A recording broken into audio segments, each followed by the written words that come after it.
Ассалаумағалейкум, құрметті көрермен.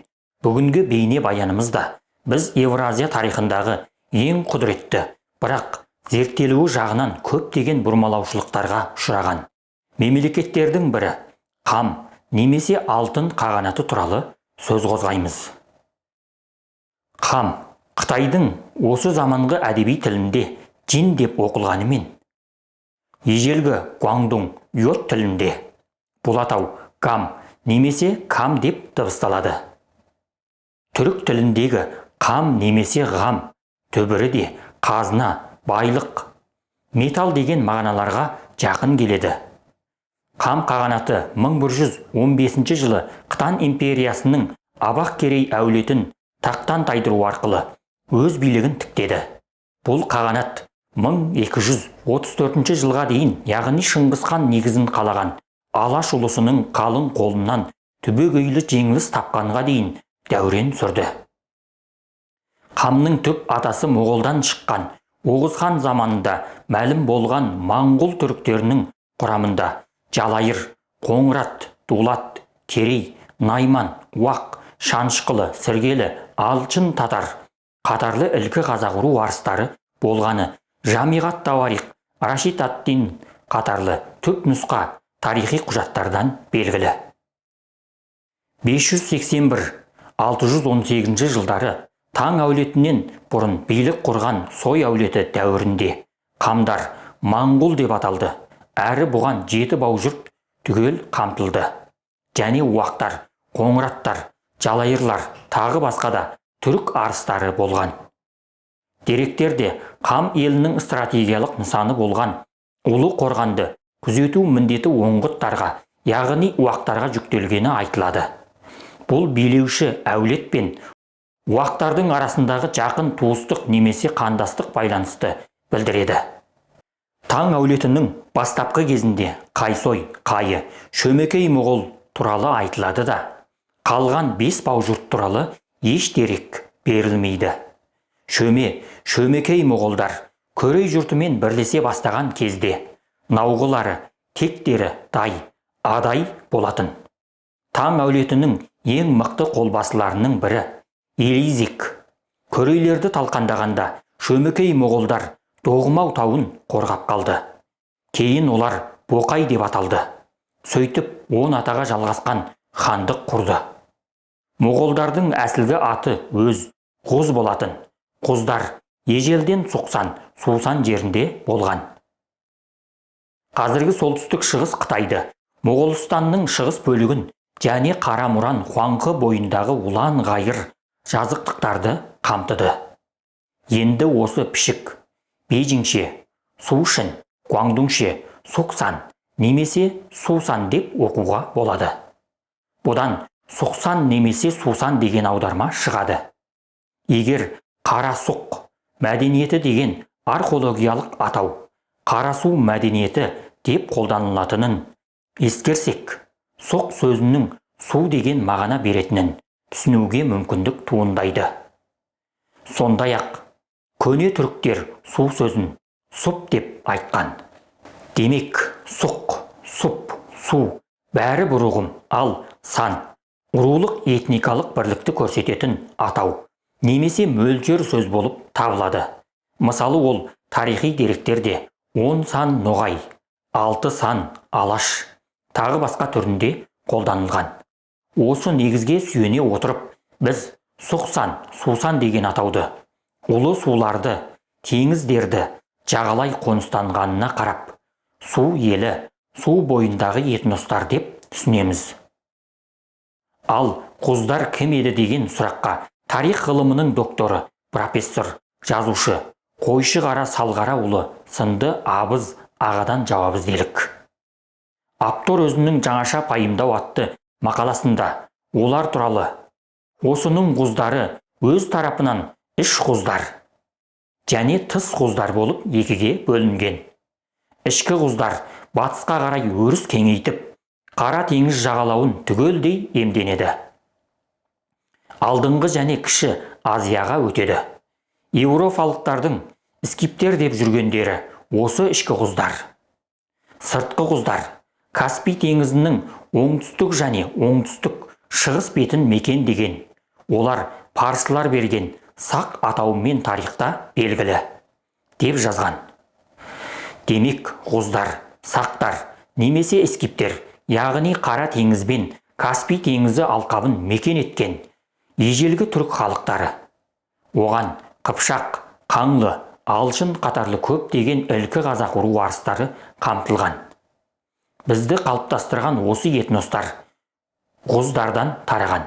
Ендеше, бұл тұрғыдан қарағанда біз қаузап отырған жылнаманың түріктер туралы екенін тағы бір қайтара анық аңғаруға болады. Қам жұртының ел құрушы патшасы Қампұқ жасы 60-тан асқан шағында Көрей жерінен келеді. Онымен бірге інісі Бауқұтлы ғана ерді. Ал ағасы Ағынай Қаубат. Мұнда келгісі келмей інісіне айтқаны: кейін балалар, немерелер қаласа өздері бас қоса жатар. Бірақ менің онда барғым келмейді.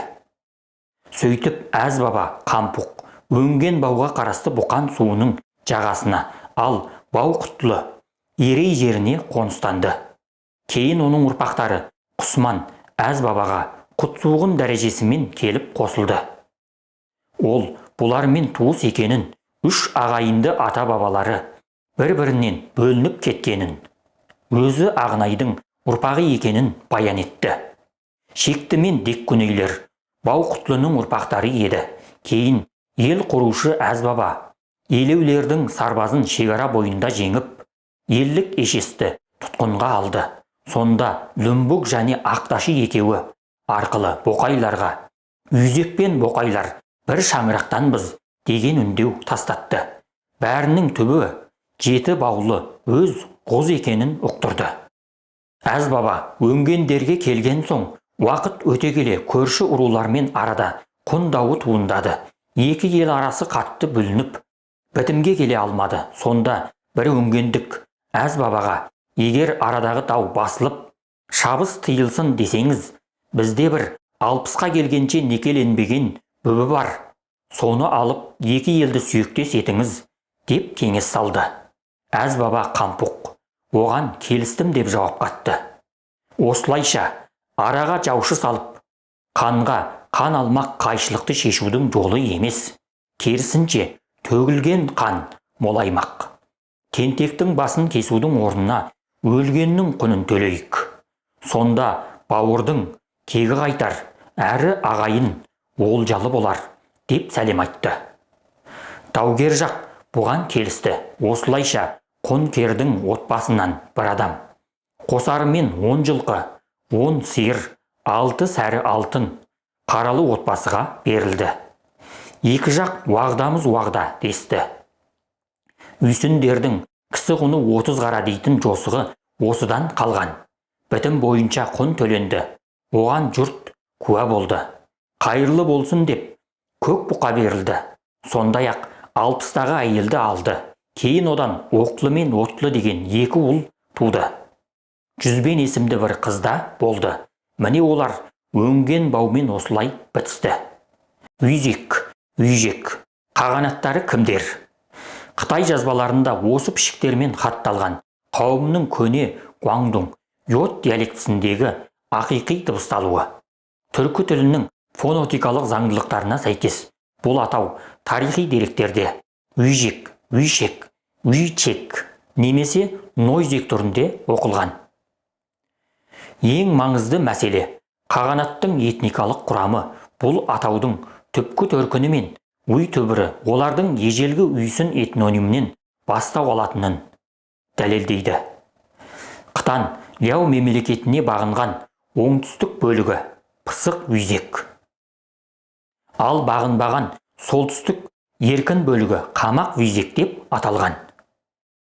Дәл осы Үйзек, Үйжек қауымы 1115 жылы Қытан әулетін тақтан тайдырып, тарихтағы қуатты қам, жин, алтын қағанатын құрды. Үйзек қағанаттары орта ғасырлық түрік өркениетінің шығыс тармағын құраған. Кейінгі бір атадан тараған кіші жүз үйсін ұру арыстарының қалыптасуына тікелей қатысы бар іргелі мемлекеттік құрылымдар болып табылады. Қам елінің құрамында 10 ұмай әулеті дәуірінде құздар, Шөмекей, Байду, Байұлы, Алшығұт, Алшын, Бөней, Қаусат, Қаушын, Қайсой, Қайы, Байсан, Байсын сынды 7 баулы ел болған. Соның ішінде Қоңыраттар жасаған өлкеде Жидел Байсын деген жердің болғанын Алпамыс батыр жыры арқылы білеміз.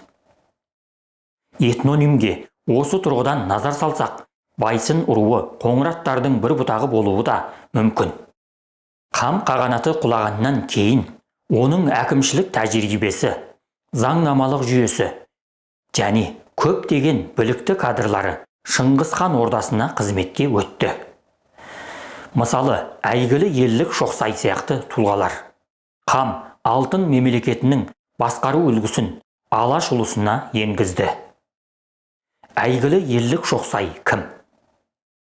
1212 жылы көктемнің 1 айында Еллік Елеуке қосынын ұрманға жиып, өзін аңсай атандырды. Сосын елші арқылы Шыңғыс ханға бағыныштылық білдірді. Еллік деген соятына тегіне қарағанда, оның қытан екені талассыз. Ал қамдар осы әулетті тақтан тайдыру арқылы билік құрғаны тарихи құжаттардан белгілі. Демек, олардың осы тарихи орайда өз мәртебелерін қайтадан айқындауға тырысуын түсінуге болады. Жалпы алғанда Шыңғыс ханға өз еріктерімен берілген тұлғалар ішінде қытандар көп еді. Ал қытандардың, яғни Қарақытайлардың кім болғанын Жетісу мен Орта Азия жерінде хандық құрған Қарақытай түріктері арқылы білу қиынға соқпайды. Өйткені олар бір тек бір әулеттен еді. Қамдардан ығысқан қытан ханзадасы Еллік Таслы Жетісу өлкесінде Қарақытай қағанатын құрғаны көпке аян. Ал қытан қағанатын құрушы Еллік Абақ Керей арысынан еді. Сондай-ақ Қам қағанатының этникалық мұрасы кейінгі қазақ руларының қалыптасуына тікелей әсер етті. Қорыта айтқанда, Қам алтын қағанаты тек Қытай тарихының бір бөлшегі емес, ол тұтас түрік дүниесінің, оның ішінде қазақ мемлекеттілігінің арғы бастауларының бірі. Оның түркілік болмысын тану, біздің төл тарихымызды бұрмалаудан арашалап қалудың ең маңызды қадамы. Рашид ад-Диннің Жамиғ ат-Тауарих еңбегінде және Марко Полоның жазбаларында бұл халықты Қытай немесе Қарақытай деп атайды. Отаршыл жүйе тарихнамасы Қам қағанаты және Қытан қағанаты екеуін де шүршіт текті этнос деп қарастыруда. Моғолдарды, өз құздарды тұтастай қарастырсақ та, оларды құрған 7 баулы жұртты бөлек зерделесек те, Қам қағанатын түрік текті этностар құрғанына куә боламыз. Біз болсақ, әлі солардың көне сүрдегінен шыға алмай келеміз. Өз ата-бабаларымызды өзгеге теліп көрсетудеміз. Өкінерлігі сол, біз өзіміз қателесіп қана қоймай, болашақ ұрпақтардың тарихи санасын шатастырудамыз. Ал теріс тарихи сана ұлттық идеологияны теріс бағытқа бұрмалауы талассыз. Демек, ұлттық тарихи сана дұрыс қалыптаспаса, күллі ұлт, тұтас мемлекет ауыр идеологиялық дағдарысқа ұшырайды. Міне, дәл осы арада деректану ғылымының маңыздылығы айқын көрініс табады. Яғни ол біздің ұлттық тарихтану ғылымымызға дұрыс жол сілтейтін шамшырақ болып табылады. Сондықтан деректану ғылымы мемлекеттік деңгейде, сондай-ақ дұрыс ғылыми бағытта жолға қойылуы керек. Шыңғыс хан мен оның мұрагерлері құрған ұлы империя осы Қам қағанатының мәдени және саяси мұрасын қабылдай отырып, адамзат өркениетін жаңа белеске көтерді. Міне, осындай бұлтартпас деректер біздің ата-бабаларымыз әлемдік өркениеттің көш басында тұрғанын айғақтайды. Соңына дейін тыңдағандарыңызға рахмет. Келесі кездескенше аман болыңыздар.